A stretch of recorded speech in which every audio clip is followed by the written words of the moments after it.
نحمده ونصلی علی رسولہ الکریم صدق اللہ العظیم۔ میرے عزیز نوجوان ساتھیوں، حدیث کی مشہور و معروف کتاب صحیح بخاری میں حدیث نمبر 1010 میں روایت نقل کی گئی ہے کہ جناب رسول اللہ صلی اللہ علیہ وآلہ وسلم کے ایک جلیل القدر صحابی حضرت انس بن مالک رضی اللہ تعالی عنہ فرماتے ہیں کہ حضرت فاروق اعظم رضی اللہ تعالی عنہ کے زمانے میں جب لوگ قحط میں مبتلا ہو جاتے تھے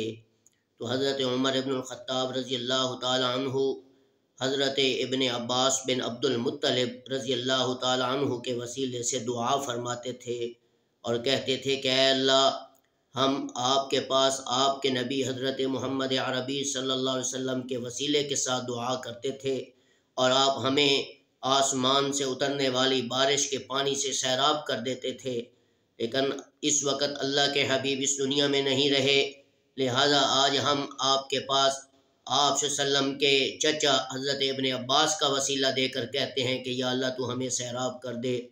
تو حضرت انس بن مالک رضی اللہ تعالیٰ عنہ فرماتے ہیں کہ اس وقت اللہ تبارک و تعالی حضرت عمر ابن الخطاب رضی اللہ تعالیٰ عنہ کی یہ دعا قبول فرما کے آسمان سے بارش نازل کر کے تمام لوگوں کو آسمان سے بارش نازل کر کے ان کو سیراب کر دیتے تھے۔ لہٰذا اس حدیث سے معلوم یہ ہوا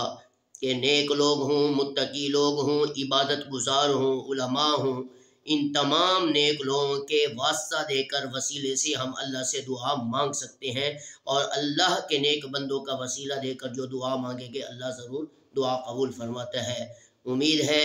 آپ لوگوں کو میری یہ ویڈیو اور یہ دعا آپ کو بہت ہی اچھی اور عمدہ لگی ہوگی۔ میری دعا ہے اللہ رب العزت ہم سب کو رسول اللہ صلی اللہ علیہ وسلم کے احکامات پر عمل کرنے کی توفیق عطا فرمائے۔ السلام علیکم ورحمۃ اللہ وبرکاتہ۔